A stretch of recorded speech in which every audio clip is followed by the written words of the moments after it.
कोई ना कोई फॉर्मूला पता होना चाहिए। और अब आवेश का प्रतीक भी मैं आपको बता देता हूं कि आवेश को प्रदर्शित किससे करते हैं। तो आवेश का जो प्रतीक है वो आवेश का प्रतीक है Q, या तो छोटा वाला Q या बड़ा वाला Q। तो पूरे चैप्टर के अंदर आवेश को प्रदर्शित करने के लिए या तो हम छोटा वाला Q काम में लेंगे या फिर बड़ा वाला Q काम में लेंगे। ठीक है बच्चों, अब आगे ध्यान दो। आप लोगों ने क्लास 10th में अध्याय 12 पढ़ा है, विद्युत धारा उसका नाम था। विद्युत धारा में आप लोगों ने एक फॉर्मूला पढ़ा होगा कि I बराबर Q बटा T, क्योंकि जब भी हम मात्रक की बात करते हैं तो हमें फॉर्मूला चाहिए होता है ना। तो I बराबर Q बटा T, ये फॉर्मूला याद है आपको? क्या था ये फॉर्मूला? धारा बराबर आवेश बटा समय, धारा बराबर आवेश बटा समय, ये फॉर्मूला था। यहां से अगर Q का फॉर्मूला बनाए तो वो कितना आएगा? I into T. इसकी सहायता से अगर मैं ऐसा ही मात्रक लिख के दिखाऊं आपको, तो आवेश का ऐसा ही मात्रक क्या होगा, ध्यान सुनना। धारा का होता है एम्पियर,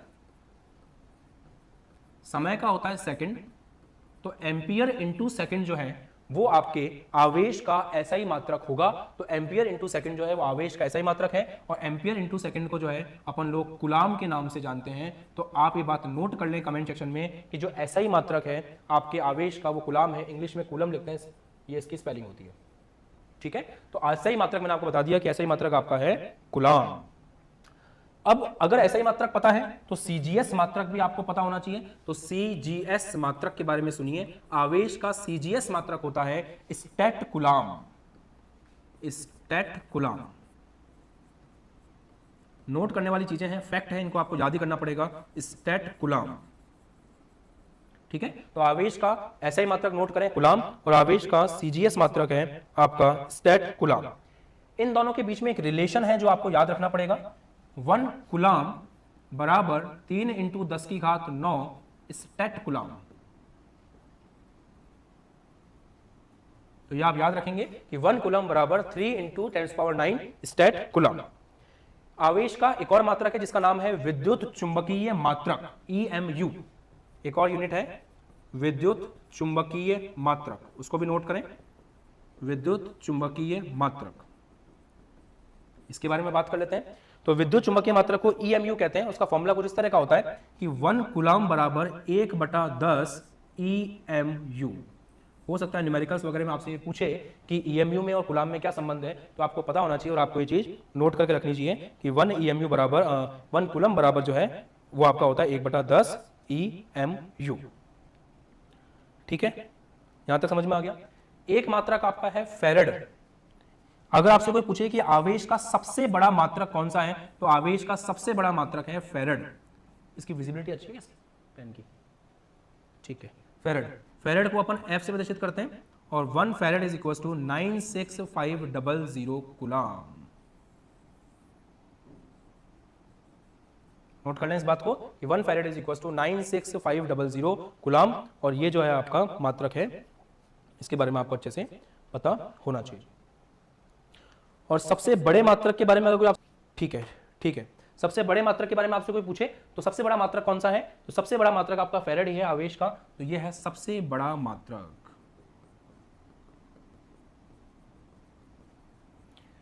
तो आज की क्लास बहुत बेसिक क्लास है। एक बच्चे का सवाल आया कि क्या ये क्लास नीट के लिए सफिशिएंट है, आयुष्मान का सवाल है। तो ये बेसिक है बेटा, जैसे जैसे बेसिक आपके स्ट्रांग होते जाएंगे फिर हम एडवांस क्वेश्चंस और एडवांस टॉपिक की तरफ आगे बढ़ेंगे। तो चाहे आप किसी भी एग्जाम की तैयारी कर रहे हो, चाहे दुनिया का सबसे टफ एग्जाम भी क्यों ना हो, सबसे इंपॉर्टेंट चीज जहां से शुरुआत होती है वो बेसिक होता है, और इसलिए ये सबसे इंपॉर्टेंट है आपके लिए। तो इसको बेसिक की तरह लीजिए और बहुत अच्छे से इसकी पढ़ाई कीजिए।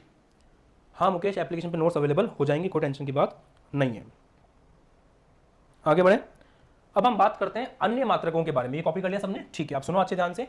अन्य मात्रक, आवेश में आप लोगों को मैं कुछ क्वेश्चंस कराऊंगा और एक चीज प्रूफ करवा दूंगा आपको कि जो कूलाम है ना वो बहुत बड़ा मात्रक है आवेश का।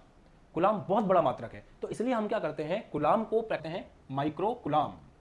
ये अपने आप में कैसा मात्रक है जो व्यवहारिक तौर पर काम आता है? नैनो कूलाम, नैनो कूलाम, इसके बारे में आपने सुना होगा। ये भी एक ऐसा मात्रक है जो व्यवहारिक तौर पर काम आता है। Pico coulomb, pico PC, pico coulomb, ये भी व्यवहारिक तौर पे काम आता है। ये भी इस प्रकार का मात्रक है जो आपको व्यवहारिक तौर पे न्यूमेरिकल्स में देखने को मिलेगा। मिली कूलाम, मिली कूलाम, ये भी आपको बहुत ज्यादा यूज में मिलेगा।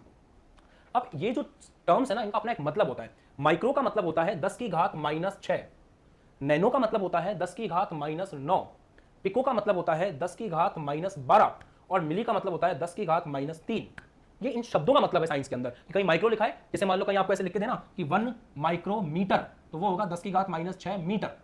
ओके, मीटर से मतलब नहीं है, माइक्रो शब्द का मतलब साइंस में 10 की घात माइनस 6 से हम लोग प्रदर्शित करते हैं। तो उसी प्रकार अगर 1 माइक्रो कुलाम की बात की जाए तो 1 माइक्रो कुलाम होगा 10 की घात माइनस 6 कुलाम। अगर आपसे पूछें 1 नैनो कुलाम, तो 1 नैनो कुलाम होगा 10 की घात माइनस 9 कुलाम। अगर आपसे पूछें 1 पिको कुलाम, तो वो होगा 10 की घात माइनस 12 कुलाम। अगर आपसे पूछें 1 मिली कुलाम, तो वो होगा 10 की घात माइनस 3 कुलाम। समझ गए? तो ये वो अन्य मात्रक हैं जो बहुत ज़्यादा आपके काम में आएंगे, छोटे मात्रक हैं, इनकी सहायता से हम चीज़ों को आसान करते हैं और प्रैक्टिकल लाइफ में यही काम में आते हैं। ये बोल सकते हो कि ये आपके व्यवहारिक मात्रक हैं प्रैक्टिकल लाइफ में, या फिर सिंपल भाषा में बोलूँ कि डेली लाइफ में यही काम आते हैं। डेली लाइफ यूनिट्स हैं ये। डेली लाइफ में आपको इन्हीं का प्रयोग सबसे ज़्यादा देखने को मिलेगा। बढ़े आगे, चलो ठीक है। अब आवेश के बारे में एक बहुत बड़ी बात मैं आपको बता दूं, सबसे इंपॉर्टेंट बात है ये, लिख लो इसको बड़े इंपॉर्टेंट पॉइंट के अंदर। यूनिट्स का पॉइंट नंबर 5 है, पॉइंट नंबर 6 में आप इसको लिख सकते हैं कि आवेशों का, सबसे इंपॉर्टेंट बात लिखा हूं, आवेशों का सदैव बीज गणितीय योग होता है। बीज गणितीय योग होता है। क्या मतलब है इसका?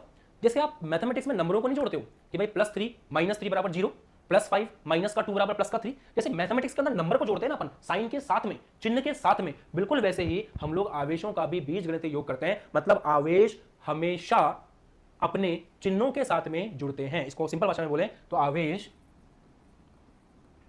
सदैव अपने चिन्हों के साथ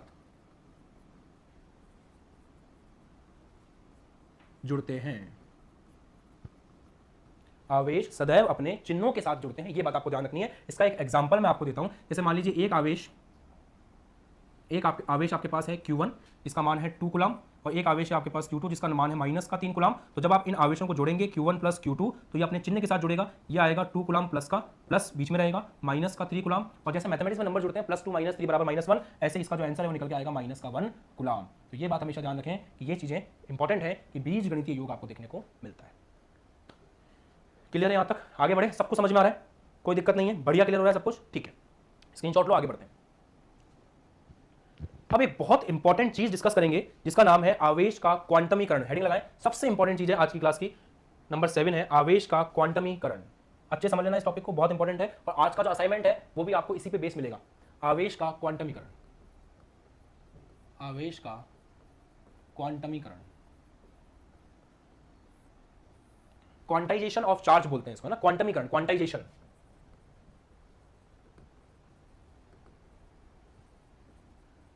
सुनना ध्यान से, क्वांटाइजेशन, क्वांटमीकरण क्या है आवेश का, उसको समझाता हूं मैं आपको। क्वांटाइजेशन शब्द का क्या मतलब है पहले वो आप समझ लीजिए।